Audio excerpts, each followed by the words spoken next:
Welcome to our podcast, Psychiatric Services from Pages to Practice. In this podcast, we highlight new research or columns published this month in the journal Psychiatric Services.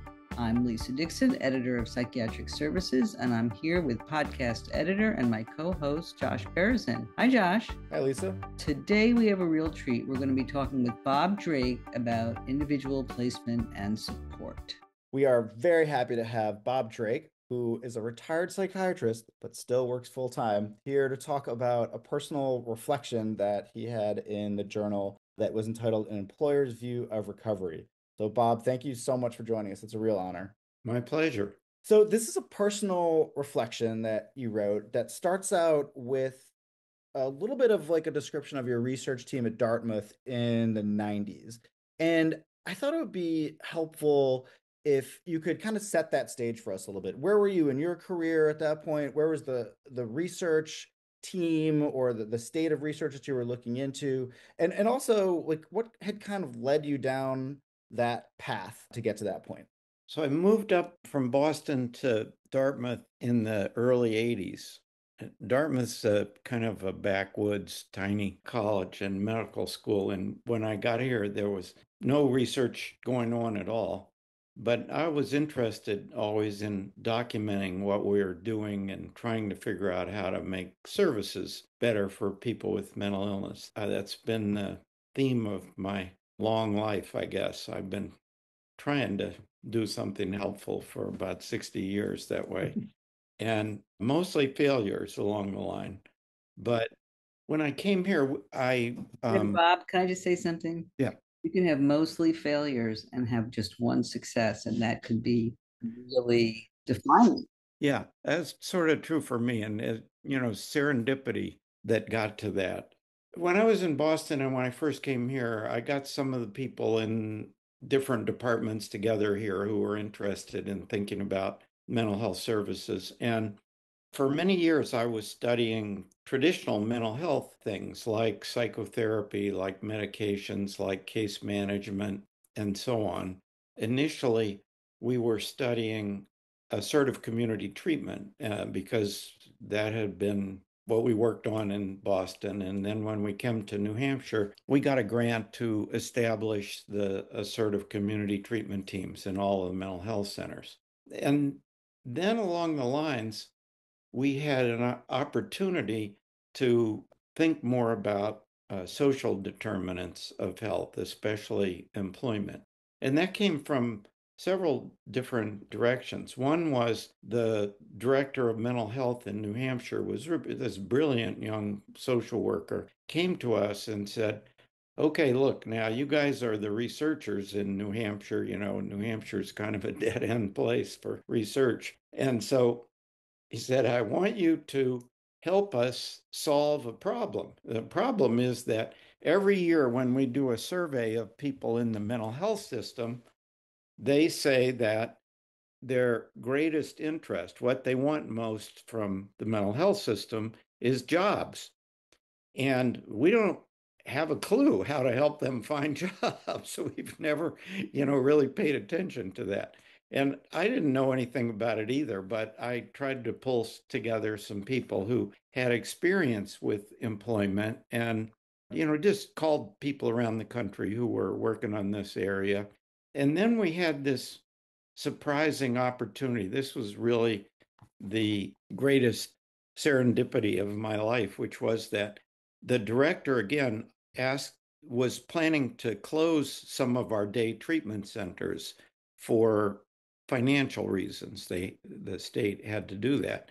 And so he asked me if I would study that. And he actually, the first center to close, he promised them, look, if everything goes to hell, like everyone believes that it's going to, I'll refund it and we'll start it back up again.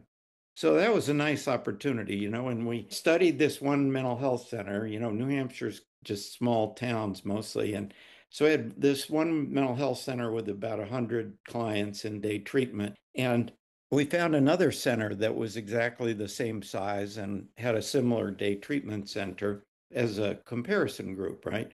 And so we interviewed everybody at the beginning, right before the closure, the clients and their families and the clinicians and so on. And everybody told us about all the horrible things that were going to happen. People were going to drop out of care, go back to the hospital, commit suicide, et cetera, et cetera. And so we recorded all that stuff. And then we came back a year later after the closure. And the surprising finding was that the people who had been in the center that closed a year later were all doing much better. Whereas the people who have been in the center that didn't close, they were all doing exactly the same. No progress that we could really detect. And I didn't believe that could possibly be true, that everybody was doing better. So we went back and interviewed them a second time, and we really grilled them. How in the world is this possible? Kind of questions. And what we found was that, well, when they closed the center, they sold the building, they transferred all the staff, but they didn't get rid of the employment specialist. And when we interviewed the clients, the main reason that they were all doing better is that 60% of them were working. They had a job and they loved the job and they felt like they were doing something important, and, they were getting money, and they just felt like they were becoming independent and so on. And the other 40%, remarkably, had also found something that they preferred rather than going to day treatment. Some of them were going to a drop-in center. Some of them were going to, card club. Some of them were going to a local gym where they got them free memberships and so on like that. But they all preferred what they were doing. Nobody felt like we should go back to having a day treatment center, right? That is so impressive. That is just so impressive. Yeah, I mean, it blew my mind, literally. I thought about this and thought about it, and finally I realized two things, that I hadn't known before. I never heard about in training, really. One was that these day centers are mostly involved in socializing people into disability, just like our psychiatric hospitals. They're teaching them to have other people take care of them and feel like and that they're dependent and incompetent and so on. And once the employment specialists, got free rein to get them out there in the real world, they pretty much all went for it. And then the second thing I learned was that, employment is really a powerful treatment, because these people look totally different after a year of work than they looked when they were in the day treatment center. I mean, they had a little money, they were dressing better, they were, obviously feeling better about themselves. Some of them had already gotten promoted in their jobs, So at that point, we all said, well, employment seems to be helping these folks much more than all the things we were doing treatment-wise. Maybe we should study this employment in more detail. Oh, and one of the first things we did was we went to the comparison group center, and because we said, they deserve a debriefing about all this. And so we showed them, what happened in their center and what happened in the center that closed. And they all decided, well, let's do day treatment in the morning and we'll try this supported employment in the afternoon. Then so they set it up that way. Within 6 months, every person had dropped out of day treatment in the morning, and they were also getting great rate of employment, just like the first center. And we've gone on to replicate that several times. So was this a pivot point for you? Do you think your career was kind of headed off, or your research program was headed off in a different direction? And then this finding and maybe other ones similarly, like, it really did kind of swivel your head a little bit and make you focus on this? Oh, yeah. For all of us. I mean, there were several young people here that I had recruited to be part of our team, an anthropologist and a statistician and a psychologist and so on. And we were all just stunned by, witnessing this and then seeing it happen again and again in other places. So one of the first things we did was to say, okay, well, we should do a randomized controlled trial about this. And so we did a trial in New Hampshire, and in the two urban areas of New Hampshire, which were Manchester and Concord, there was a Choose, Get, Keep program that had been developed at BU, which was the most popular employment program at that time, besides, these day treatment skills training programs. And so we wrote this grant, NIMH, that compared supported employment with Choose, Get, Keep. And that was kind of a stunning finding too, because people did so much better in the support employment program than they did in the Choose, Get, Keep program. I mean, in fact, our statistician said, well, it'd be unethical to even finish this trial. The differences are so superior. But we went ahead and finished it anyway, because, statisticians don't really understand anything about clinical work. And Bob, we've lost our entire New Hampshire listenership and now our whole statistician listenership. So I don't know who's next on the chopping block. Yeah, Lisa knows I offend a lot of people as I go. So I think this is also be a good opportunity to just step back and talk about what you and your colleagues developed out of some of this research program. Then we'll get back to the personal reflection about the young employees. Could you talk about what it is that you and your colleagues developed, individual placement and supports, and what was different about it, what the main principles are for those of our listeners who don't know? So right at the beginning, we decided that we should, manualize this, because that's what we had been doing with Assertive Community Treatment program. So we developed a manual, and then we developed a fidelity scale so we could really tell if people were following what they're supposed to do in the manual. And the manual is simple, it all revolves around 8 principles, and the 8 principles all came directly from the clients themselves. This is what they said they wanted. Most of the people wanted a real job, so we just focused on real jobs that paid regular wages. Most of the people said they hated these training programs. They found them infantilizing, and so they really wanted to go to work rather than have more training before they went to work. And so the support employment kind of builds on the principle that rather than train people and then place them, you actually place them in a job that they want right away. And then you provide whatever support they need to succeed in that job. And that came from Paul Wayman and the support employment people at VCU, who had been doing this kind of work with people with intellectual and developmental disabilities, but not with people who had mental illness. So anyway, we got that principle. Everything was designed to be as client-centered as possible. One of the greatest compliments we've ever gotten is from clients at state conferences who say, well, IPS is the most client-centered intervention we have in the mental health field. That's nice, because that's what it was designed to be. We really start by asking people, what would you really like to do? What's your dream job? And then figuring out how to get them a job that, if it's not the dream job, it's on the pathway to the dream job. I'm going to just try to think what people who don't know about IPS might be thinking.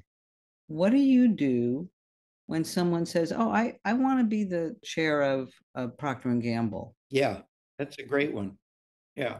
So, that's a typical issue, and the employment specialists have to be creative about that. Like I had this client who was a real baseball fan, as I am, and I took him to a minor league baseball game over in Manchester. And what I was hoping was he would want to join the crew that cleans up after the baseball games. They hired a crew of young people that go around and get the cups and the, hot dogs and all that stuff cleaned up.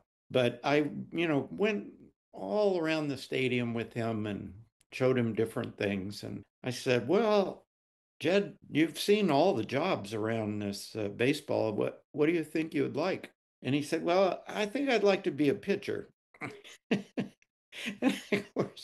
He was, overweight and older and hadn't played baseball. But and I said, okay, well, that's a place to dream about. And, let's work on getting there. But maybe a better starting job would be to, work in one of the booths where they sell things around the baseball stadium. And so so we went around and really talked to people in the booths, and he picked out, a place which I can't remember whether it was selling shirts and caps or it was selling, hot dogs and beer. But anyway, he picked out a place like that. He loved working there, worked there for a long time. And before he went into retail sales, a much higher job, but he always had his eye on, baseball, and he became much more realistic thinking about what he could do in the baseball stadium. It was nice, but I hear about those stories all the time. A guy wants to be a airline pilot at the Manchester airport, and let's find out what it takes to be an airline pilot. What kind of training would you have to have? And is there something about around the airport that we could, find a job to get you started? And yeah, putting baggage on the airplane would be a good way to get a first look at what the pilots are doing. So let me take it from the other direction. There's no job that I can do. I'm not really good enough I'm too sick. Oh yeah, yeah. Well, occasionally, especially with young people, been ill since they were young, they say, I really don't know what I would like to do. I've never worked. I couldn't finish high school. I'm just not sure. And so, then what we do is try to spend time with them and walk around with them and see what they really like and talk to their family about, what gives them joy and pleasure and so on. So, like I remember a guy that I worked with who developed schizophrenia at a young age and really hadn't been able to function very well. But the employment specialist spent a couple of days with him, and she said, "Oh, no problem. This guy's got all kinds of skills to take care of his dog, and he'll be fab in any kind of animal setting." And so and the way we develop jobs is, we have a team. There's the mental health people and vocational people and so on. And so we went around in our meeting, and one guy said, "Well, I live on a farm. I'll talk to the farm owner." Another one says, lady says, "I have a buddy who runs his pet store. I'll talk to her." And several people said, "Well, I have pets, and I'll talk to the vet to see if they need anybody." And so then we presented these different jobs to the guy, and he said, "Oh yeah, I'd like to work at the vets." And so, we talked to the vet, and he said, "Well, what we really need is for somebody to come in on the weekend." This guy, by the way, was very paranoid and didn't want to be around people. And dogs were okay, but people were kind of too much. And so the vet said, "We really need somebody to come in on the weekend and, wash the dogs, feed the dogs, take them for a walk." And this guy loved that idea. And so he started working Saturday and Sunday, taking care of the dogs that were housed because they were ill. And that just evolved over time. It was amazing. He became friends with some of the other, vet techs and young people that worked there. And before long, the vet said, "Well, we'd really like Billy to work days. It seems like he's getting along fine with people." And so before we knew it, he had a full-time job working at the vet clinic and was, sort of training to be a vet tech. And he was changing bandages and helping with surgery and everything.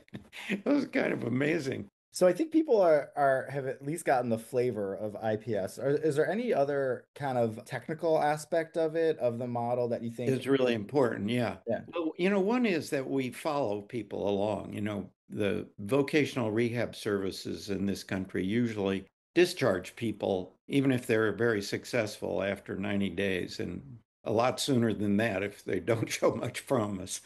And we try to stay with people as long as it makes sense. And even if we sort of turn the supports over to the case manager after a year, our team's available to come back in if the guy, decides he wants to change jobs or something like that.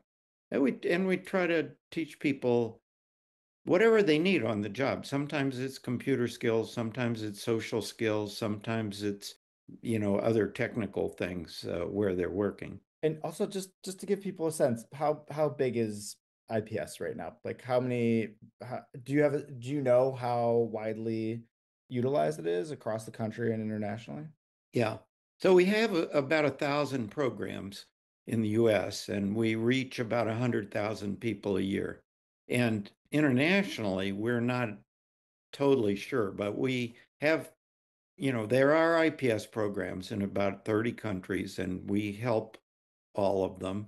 And so, maybe there are another 1,000 or 500 to 1,000 programs, but, it keeps growing in these other places. Most countries, really aren't quite sure that this will work in their country because they have different economic systems and hiring systems and insurance systems and everything. But actually, it works better in some of these other countries because they have a real healthcare system.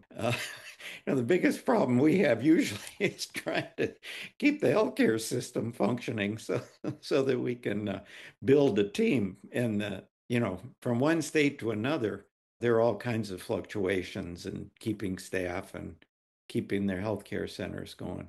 So I wanted to talk a little bit about the personal reflection, but why did you write this? What made you want to share this experience with people?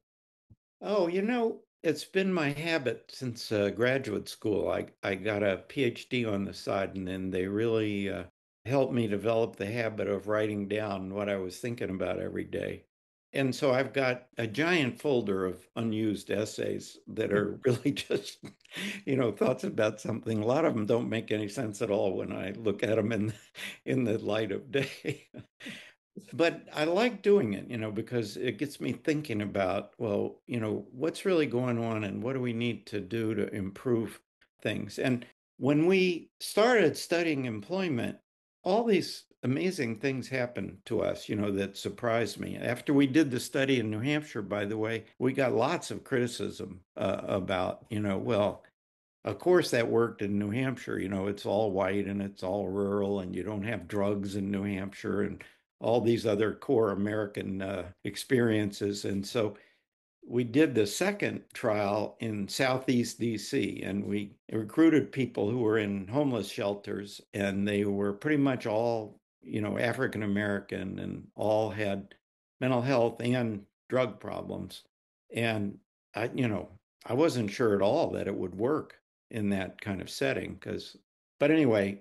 So, in my K ward, way back when, many years ago, that I spent some time in DC.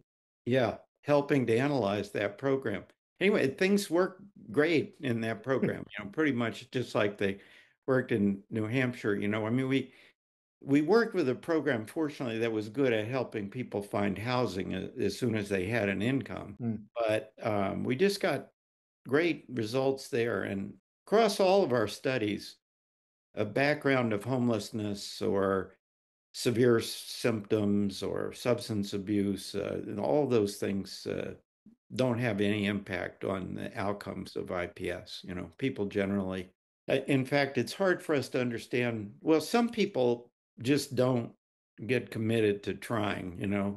They hear about this and they think, oh, I think I'd rather be on disability. That sounds like, hard work or something like that. So, and we're really trying. One of the things I think about a lot now are, who are those third of the people, and why do they drop out and decide they don't want to work? And I mean, I've known a few of them over the years. I remember one guy who he loved playing his guitar for the children in the children's hospital, and he didn't get paid for doing that. But he just decided he'd rather do that than work. He did fine in his paid job, but he just loved doing his volunteer job so much that he decided to go for that. Sort of, and I had the same experience, at some point in my career, I was working for a private company that I didn't think was doing quality work, and decided, well, I think I'd really prefer to just volunteer and do things that I want to do. And that's been wonderful for me, as is true for a lot of my neighbors who are retired people. So if you have money and you're not starving to death, volunteer jobs can be extremely rewarding and supportive and everything. So I do want to get back to the reflection a little bit because I think it's quite lovely. So maybe you could just tell people what it is and what you reflected on. Yeah.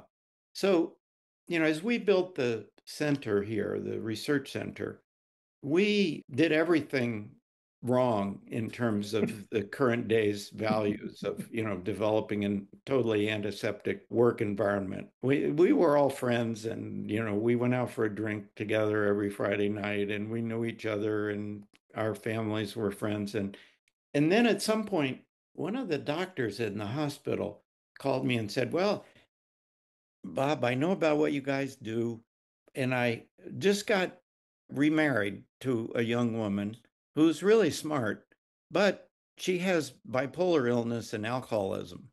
And I wonder if you have any job that she could do." And so I said, "Well, that sounds like a good idea. We're starting to study employment, and we should hire people who are like the people we're trying to get jobs for." And so we hired this lady, and she was very smart, and she, got sober. I think she worked for us for 15 years, and she became over time the head interviewer for all of our research studies. She was really a lovely person. And then after that, this friend of mine died. She got remarried and moved to Florida and started her own business, doing interviewing stuff. And so then we said, well, we should try this a little bit more. And we told the mental health center that's in the same building as we were, we'd like to hire a couple more people if you know people who want to work and need a job and so on. And so we hired a couple of people that way. And then I think word of mouth among families, since we're in a small area, sort of. So I would get these calls from family members, parents, well, I have a child, who's having this and that problem, and I've heard that you guys do great with hiring people. Is there any way you could take my child on? And so, we took them all. We took as many people as we could find places for. And I think it was just a great experience for all of us because we, of course, since we're trying to be antithetical to the antiseptic environment model, we became friends with these folks, and they would go out with us on Friday nights, and they would work with us on projects, and we followed the usual IPS principles, so we tried to find them jobs that they were interested in and that they could do. And so one guy who was kind of scholarly, he loved, doing literature searches for us and, synopsizing articles and so on. A lady who was, oh, with this, I can tell you about this lady. She was great. They were all great, but this lady came to us because her mom worked with us, right? And she had dropped out of high school and, because of drug problems. And she was in the, what do they call it, where they dress completely in black and black lipstick and all of that. Rough. Yeah, right. So she was heavily into that movement, and piercings everywhere and tattoos everywhere and all black and all that. Well, we got a kick out of her, and she she gradually fit in, although she refused to take any orders from her mother. And she had this great sarcastic personality. She was constantly giving me grief. And another guy in the office kind of took her on as a big brother and helped her get her GED, and then helped her get a 2-year college certificate. And she ended up being, the sort of hostess and event planner and everything else for our office, and just did a great job. And you know, she still is now. I know she got married and moved somewhere else, and she has 2 young kids, and she works in the elementary school doing similar kinds of stuff. She's just a fabulous kid. And I see her once in a while because her mother still lives here, and she comes to visit. Well, this is one of the things that I really loved about the article was just that you've kept in touch with all of these people who you hired back in the 90s Oh yeah. and have Yeah. really developed, like it really comes through that you've really developed relationships with people. And I wonder if I wonder if there's something to that, right? That like if you're the thing that was successful about this for you and them was in that less antiseptic, more interpersonal realm. Like maybe that's the secret sauce. Well, maybe so. I mean, we just treated them the same way we treat all of the faculty and the students and the RAs in our office. And, we keep up with most of them too. Mm-hmm. We were really lucky to have a bunch of bright young people come through the office, and they're now professors all around. And we came up with all of them. And actually, we had a dinner last night with Debbie and I with three of our old colleagues, and it was great. We were just laughing and laughing the whole time. I mean, honestly, I was kind of a failure at most of my early jobs. They weren't good fit for me. And somehow, though, I liked being a child psychologist, which I did for a while, and having personal relationships with the families and the kids. And that's kind of how we've always run the center. And all these people have remained friends with us. As Lisa knows, researchers are pretty eccentric characters. And Debbie always says, well, the only thing Bob does well is to form bonds with all these eccentric people so they can work together, because they would never figure it out on their own. They usually fight about things. Wow, Bob, this has been such a fascinating conversation. And I feel like I've learned so much about the soul and the heart of IPS. But I was curious, one of the things I've seen is the growth of IPS to be kind of useful, relevant, tested in a variety of different populations. Can you share, or am I correct in that observation? Well, I think the principles of finding a good job match apply across populations much more than any diagnoses or symptoms or severity of symptoms. So, now IPS is being used pretty widely with people who have substance use disorder and people who have autism and people who have been homeless. And there are even studies of people with spinal cord injuries. Really, the same principles apply. You want to help people find something where they really feel useful and they feel like it's a good fit. And you want to find employers. I mean, not all employers are going to be psychiatrists who want to find out how people are managing their illness. Most of them just want to have a good employee. But there are lots of good employers out there. And, when I spent 3 years doing job development, and, what I always wanted to hear was, oh, yeah, I have somebody in my family who's got mental illness, or I have a best friend who developed, bipolar illness or something like that. And I would really like to learn how to employ and help somebody who's got a condition like that. So, that's part of the good match. It's what people want to do. It's a setting that's supportive, and it's the amount of time people want to work is really important. Like most people with a serious mental illness want to work half time or less at the beginning, because just managing the rest of their life, it takes a lot of energy. And then over time, as they start to mature and feel more in control of things, they gradually expand the amount of work they do. And do you have any advice for an employer who might be interested but not really sure how to kind of dip their toe into the water, or what how to get started? Maybe not so much in terms of signing up for a course, but in terms of like philosophically what they need to be oriented towards, or what they should be thinking about to know if this is the right thing for them. Yeah.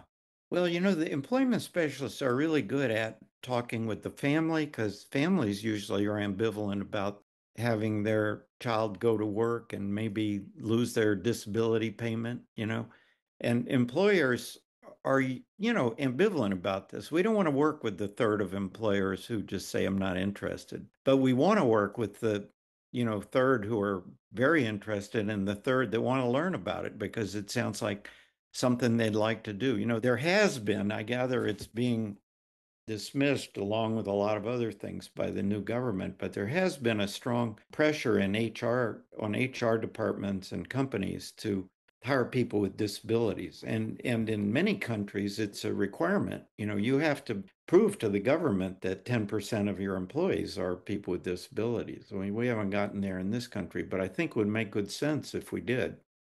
Honestly, it's pretty rare for somebody to really not work out or be a problem case, in which case we try to help them find a different job. But in most cases, employers say, oh, geez, send us some more people. This guy's doing a great job and we like having him around. He's got a better attitude than my other employees. He really appreciates working here. Yeah, there are plenty of people without disabilities who don't work out.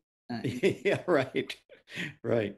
That's for sure. Well, we'll leave it there for today. And I just wanted to thank you so much for writing the reflection and coming on and talking with us today. It was a real treat, honestly. It was just great to hear about all of this. And I've left feeling better about our field.